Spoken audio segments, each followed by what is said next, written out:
Bonjour et bienvenue dans cette nouvelle émission de Paroles de femmes. Nous arrivons déjà au terme de cette semaine et comme vous le savez, depuis lundi, Annabelle elle a laissé cette émission à mes bons soins et moi, à mon tour, je vous ai laissé aux bons soins de nos invités, le couple Ngawala, le prophète Francis, pasteur Nana. Bonjour à vous. Bonjour, pasteur Nadine. Bienvenue encore dans cette dernière émission. Nous avons passé une très belle semaine, en tout cas pour ma part. C'était une belle semaine. Moi aussi, en tout cas. Ça me rassure. Une belle semaine. Super, super. Une belle semaine. On a parlé hier d'un sujet quand même très, très sérieux. On a parlé du couple, en fait, et des choses qui peuvent empêcher un couple d'aller plus loin parce que la personne, elle est compliquée, parce qu'il y a des liens voilà, spirituels, etc. Donc, je vous invite à réécouter cette émission d'hier. Le prophète Francis a aussi donné différentes sources qui peuvent amener des difficultés dans un couple, qui peuvent amener une personne à être une personne qui est compliquée. Donc, vous pouvez la réécouter tranquillement pour vraiment vous saisir un peu de tout ce qui a été donné comme clé. Et aujourd'hui, on va parler d'un sujet aussi qui va toucher le couple, c'est par rapport au couple pastoral. Les réalités de la femme du serviteur de Dieu. Parce que quand une femme d'un serviteur de Dieu vit des choses, en fait, que la femme peut-être du commun des mortels, j'ai envie de dire, monsieur, madame, tout le monde, n'est peut-être pas au courant de toute l'arrière-scène, de toutes les réalités de la femme du serviteur de Dieu. Et dépendamment de comment elle le vit, dépendamment aussi du milieu dans lequel elle est, dépendamment si elle est épanouie ou non, cela va avoir un effet sur son couple aussi, parce qu'elle est aussi une épouse, donc on veut que le couple soit épanoui, on veut que le couple soit bien, mais aussi il faut que la femme du serviteur de Dieu soit bien. Donc on va parler de ça aujourd'hui, mais avant d'aller plus loin, j'aimerais vous rappeler que nous sommes dans notre campagne des 3500 héros. Vous êtes nombreux à vous être souscrits à donner cette offrande sacrificielle de 1000 € ou plus, que vous pouvez donner en un ou plusieurs versements. Et cette campagne est en fait pour aider à achever la construction du centre EMCI et à l'équiper également. Et prophète Francis, vous avez participé à plusieurs émissions ici à EMCI TV. Vous avez vu le travail qui est fait. Vous êtes venu avant l'écran vert et tout ça. Vous avez vu l'évolution de la technologie ici. Oui, parce que EMCI, c'est une bénédiction, pas seulement pour ceux qui travaillent ici, pas seulement pour nous qui passons par ici, mais c'est une bénédiction aujourd'hui pour la francophonie. Et je peux même dire que ce n'est pas seulement pour la francophonie, mais aujourd'hui, EMCI est même suivi dans certains coins du monde, anglophones, arabes. Et je me rappelle, lors de mon dernier passage de l'année passée, le Seigneur disait que EMCI serait suivi même dans des pays arabes. Et après avoir parlé avec mon frère Jérémy, il avait effectivement confirmé cela.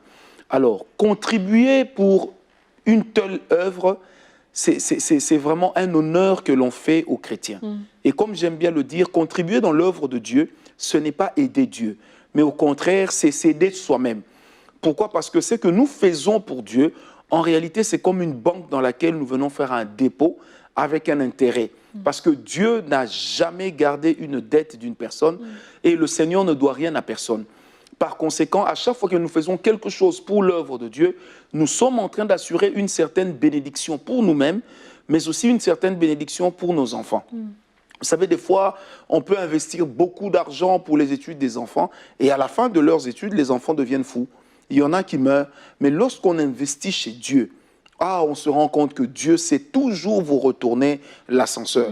En fait, investir comme on va le faire avec EMCI, avec nos 3500 héros qui sont là, c'est que ce sont des personnes qui sont en train, en fait, de faire un investissement à effet boomerang.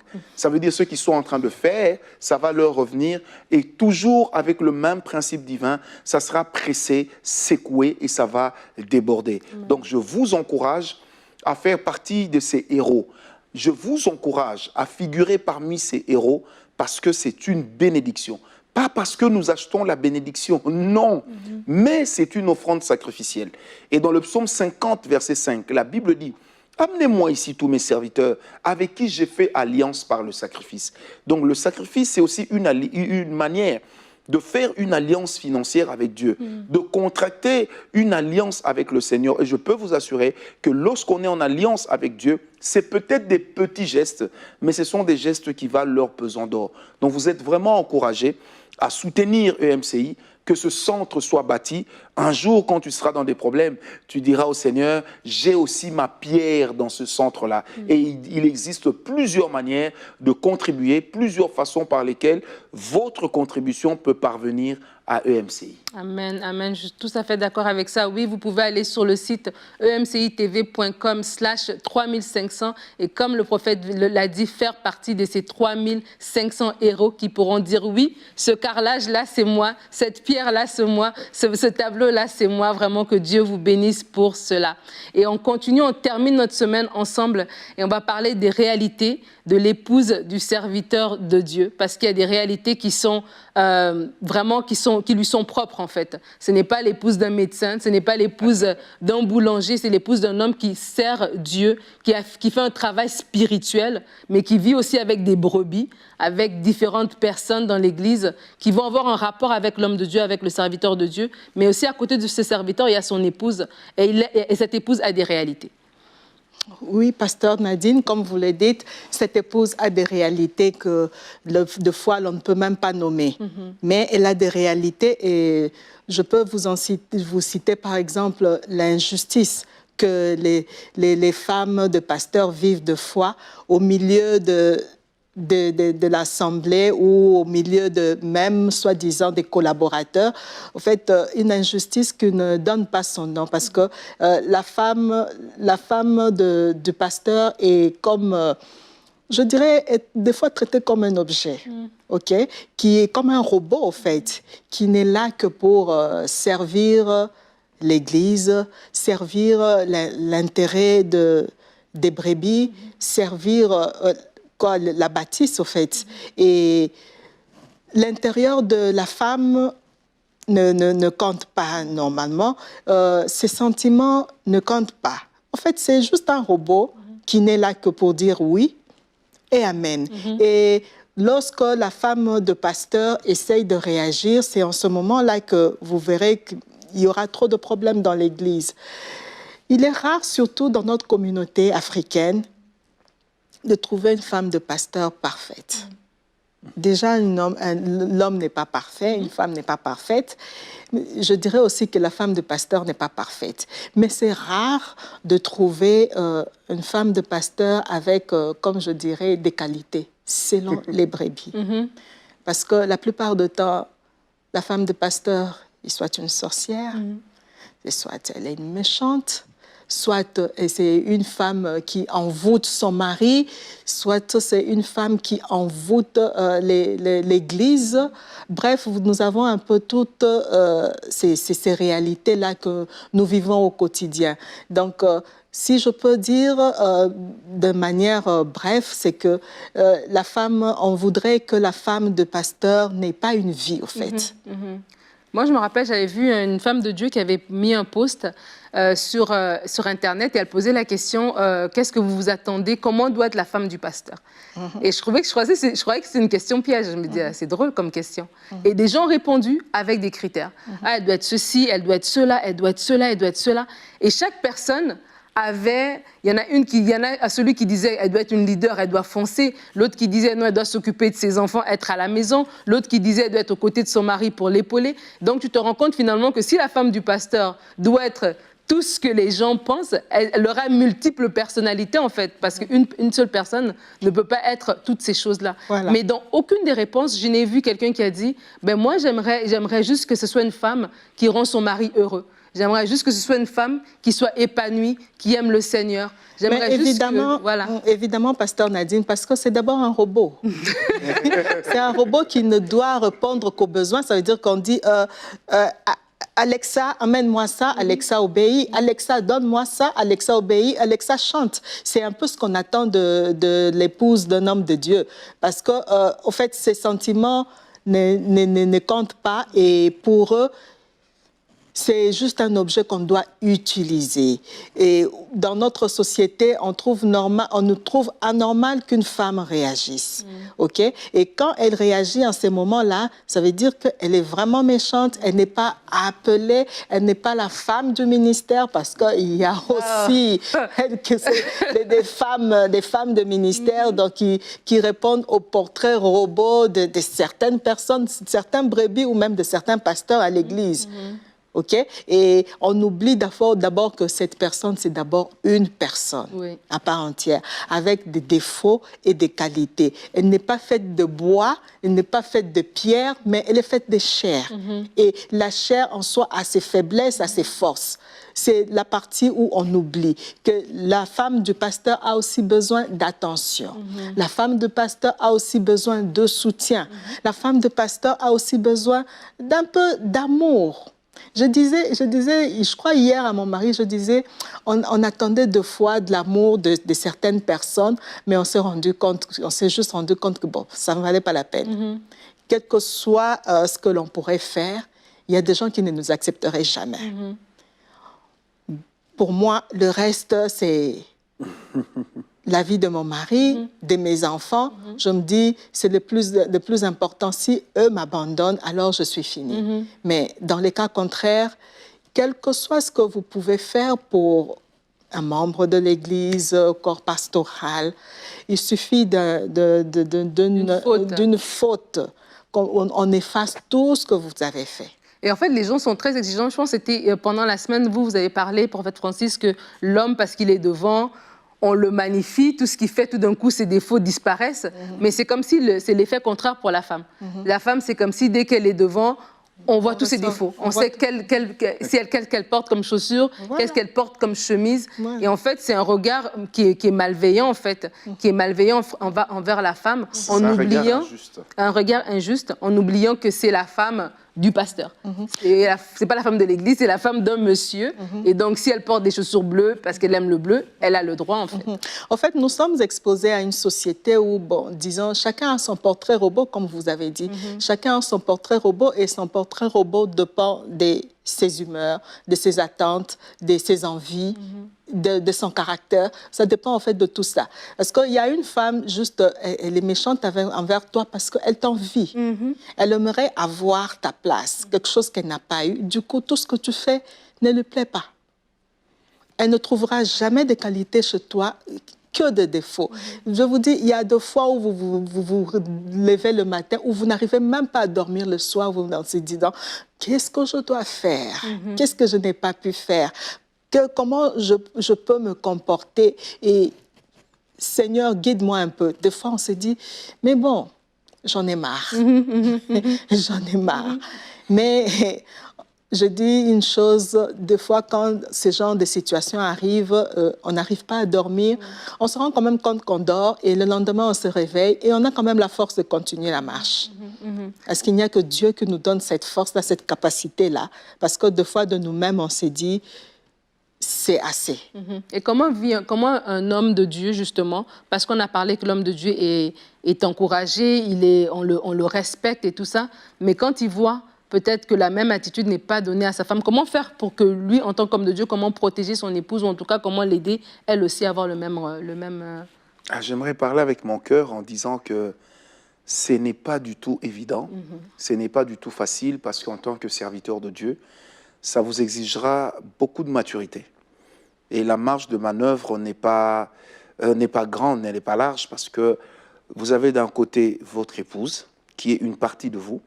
De l'autre côté, vous avez l'Église, quelque part, qui est déjà devenue aussi une partie de vous, qui est devenue une partie de la famille. Et on le vit très mal, voir comment les gens peuvent traiter votre femme, se rendre compte qu'on a à son égard des exigences que l'on n'est pas capable soi-même de satisfaire. Ça veut dire qu'on est exigeant à l'égard de la femme du pasteur, mais cette femme-là qui est exigeante à l'égard de votre femme est incapable de faire la même chose. Aussi parce que quelquefois, nous n'avons pas toujours l'esprit de dire à nos fidèles que je suis rempli du Saint-Esprit, ma femme est remplie du Saint-Esprit, mais nous sommes des humains. Nous ne sommes pas des anges, nous ne sommes pas des surhommes, mais nous sommes des humains, nous avons les mêmes émotions que vous. Et il va sans dire que c'est très dur. C'est surtout très dur lorsque vous avez des collaborateurs qui prennent leur courage à deux mains pour venir critiquer votre femme chez vous et la faire passer pour la mauvaise. On le vit mal. Mais je me dis aussi que ça part d'une chose, maman Nadine. Ça part du rôle que l'on donne à la maman pasteur, ou alors, il faut commencer par savoir, elle est maman pasteur ou elle est pasteur. Parce que là aussi, il y a beaucoup d'amalgames qui créent beaucoup de soucis avec les femmes des pasteurs. Être épouse d'un pasteur ne fait pas de vous pasteur. Être épouse de pasteur ne fait pas de vous responsable d'un département à l'église.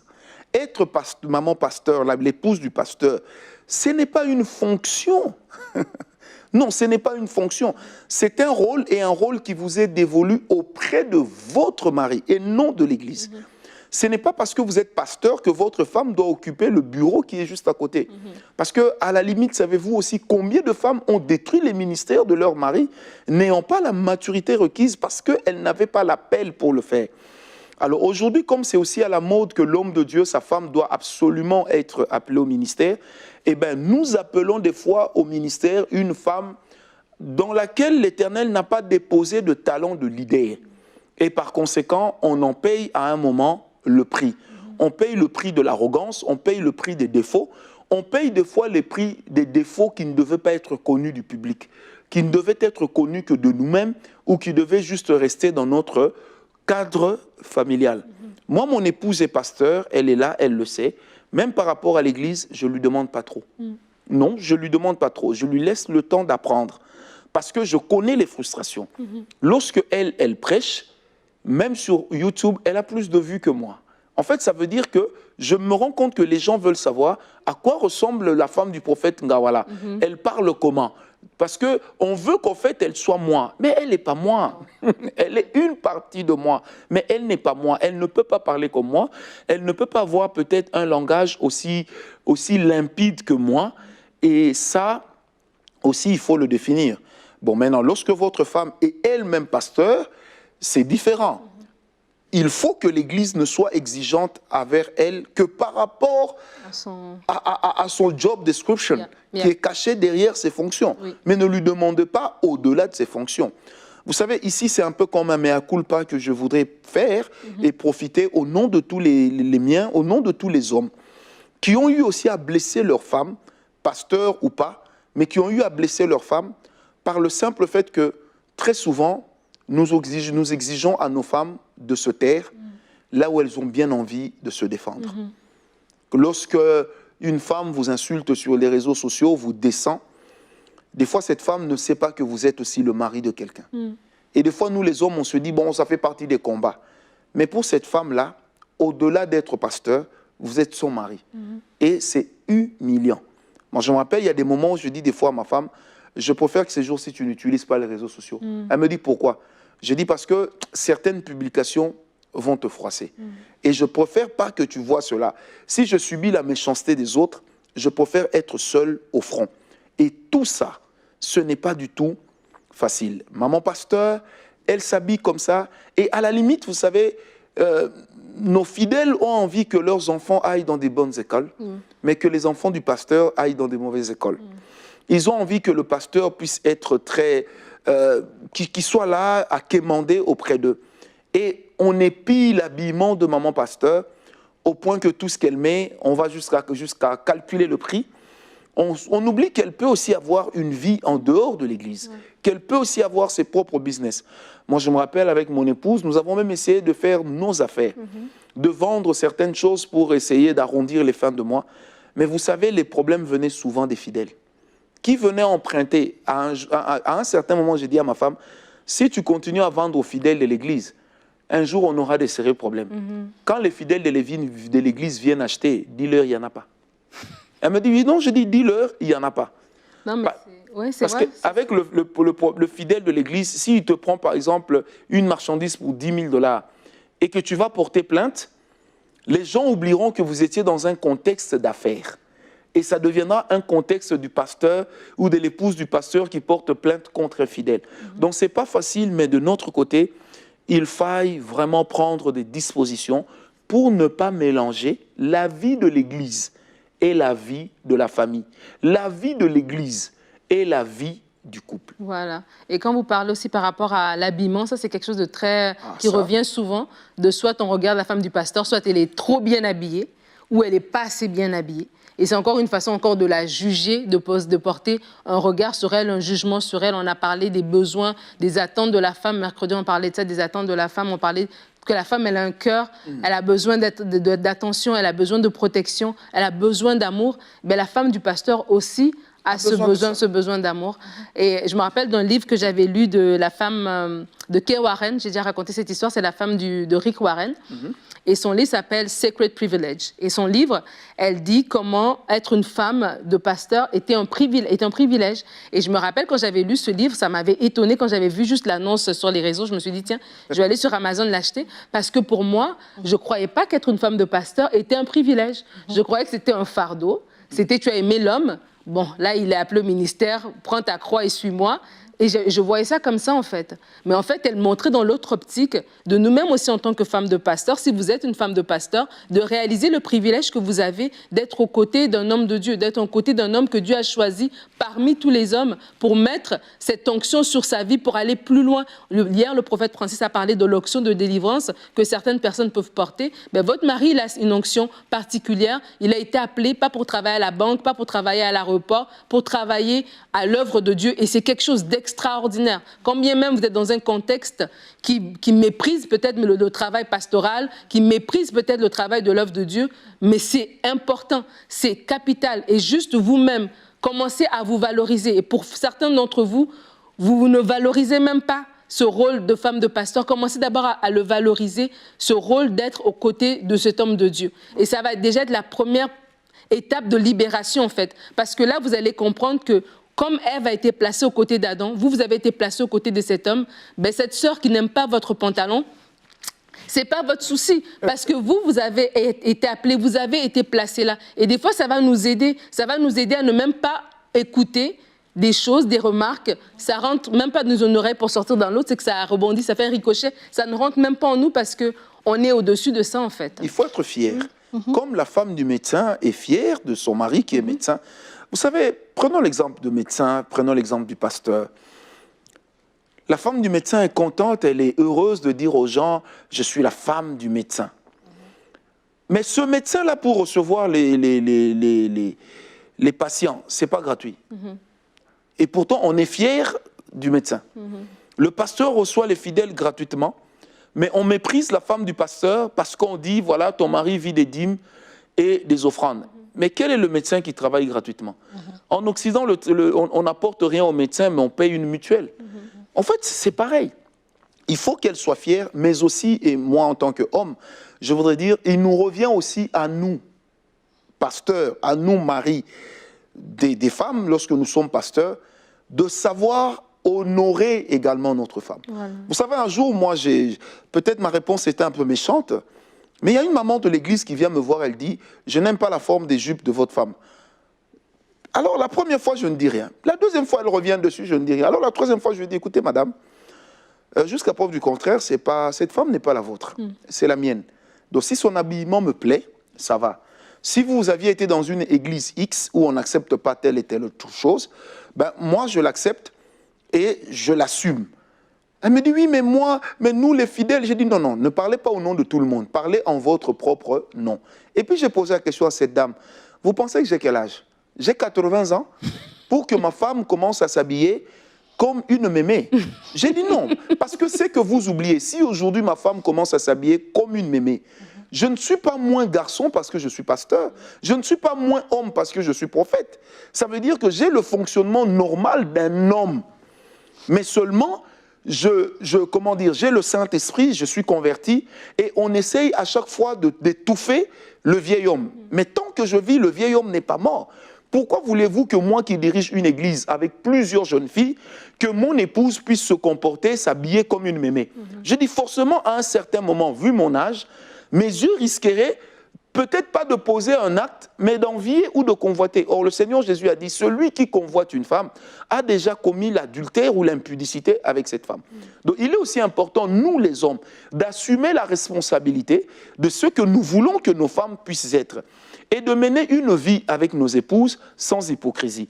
Et l'une des choses que nous avons commencé à faire depuis un certain temps, et depuis qu'on a commencé à le faire, nous avons entre nous moins d'opposition.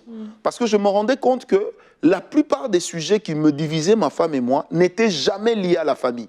Jamais liés à nous deux en tant qu'intuito personnae. Mais c'était toujours lié aux autres. et aux autres qui de l'Église. Et à un moment, j'ai dit à ma femme, écoute chérie, si on continue comme ça, les personnes pour qui nous sommes en train de nous prendre la tête dorment à cette heure-ci. Pendant que nous, on est en train de tournoyer comme ça, alors je lui ai dit, tu sais, je te fais une proposition. Ne parlons plus des gens de l'Église à la maison. Que les choses de l'Église restent à l'Église. Donc ne me dis pas, telle personne m'avait dit. Moi aussi, je ne te dirai pas, telle personne m'avait dit. Alors, c'est comme ça que des fois, elle me dit, mais chérie, mais je n'étais pas au courant de telle chose. Et des fois, je lui dis, écoute, je vais te dire ça pour que tu fasses quoi.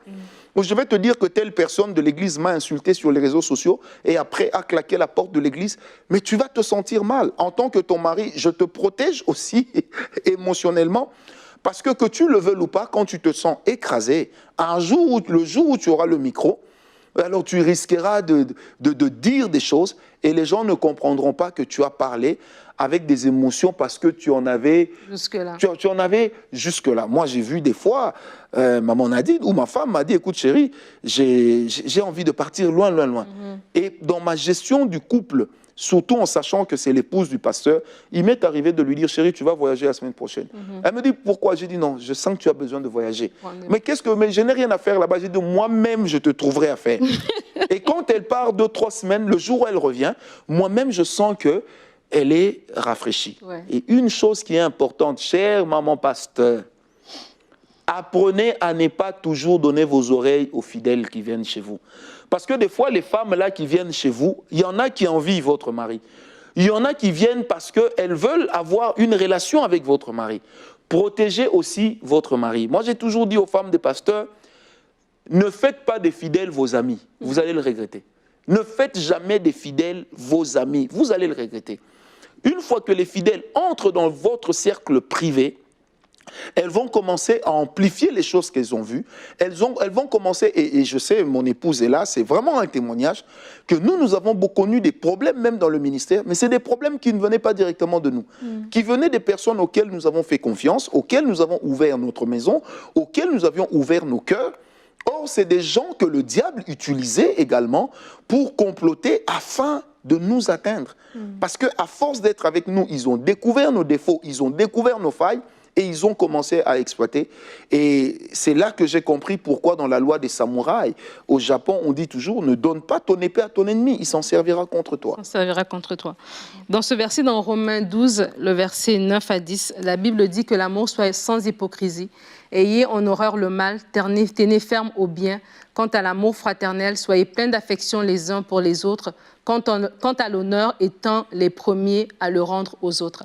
Et je tenais vraiment à lire ce verset pour conclure cette émission parce que lorsqu'on parle de ces réalités ici, peut-être pour certains d'entre vous, c'est des vraies réalités. Elles s'approchent vraiment de votre cercle parce que c'est ce que vous vivez dans votre environnement. Et j'aimerais vous inviter en tant qu'Église, en tant que corps, de nous aimer les uns les autres, d'être bienveillant envers la femme de votre pasteur, de marcher dans l'honneur. Cette femme, elle est là, elle soigne son mari, elle l'épaule, elle l'encourage. Elle vous le prête. Elle prie pour lui, elle vous le prête, comme le prophète vient de le dire.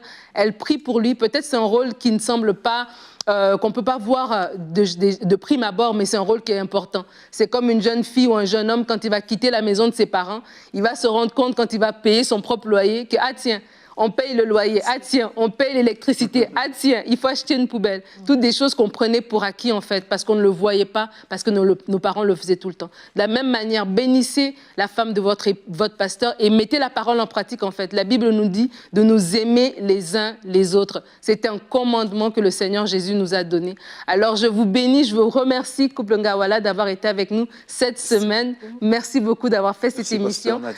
Et je vous dis à bientôt pour une prochaine série de Paroles de Femmes.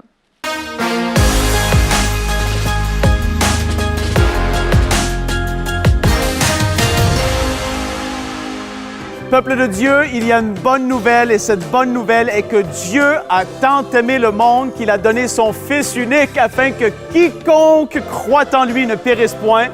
Et là, ça ne fait vraiment pas les filles. Vraiment, je suis pas capable de prêcher dans des conditions comme ça. J'entends les grenouilles à l'extérieur, il y a un tracteur dans l'auditorium et les murs sont pas fermés. Ça le fait pas, c'est horrible. Je sais pas ce que vous en pensez. Mais ça va aller, car un peuple nombreux se lève dans la francophonie, les 3500 héros de MCI TV. On veut vous remercier de tout notre cœur, à vous tous qui faites partie de ces héros. Et je veux aussi vous encourager, à vous tous qui ne faites pas encore partie de cette grande famille de partenaires, à pouvoir le devenir pour non seulement nous aider à achever la construction du centre EMCI, mais aussi de l'équiper pour qu'on puisse vivre des conférences ici, localement, mais qui seront retransmises à l'international, dans le monde entier, pour qu'un maximum de personnes soient touchées par la puissance du Saint-Esprit. Notre cœur est de voir un réveil dans le monde francophone et avec l'aide de Dieu et avec votre soutien, nous allons y arriver. Nous croyons à ce que Dieu peut sauver un maximum de gens avant que Jésus revienne. Donc soyez bénis, on vous aime, on vous remercie de tout notre cœur et à très bientôt sur EMCI TV. Dès maintenant, donnons pour achever la construction et équiper le centre EMCI. Pour faire votre don, rendez-vous sur emcitv.com/3500.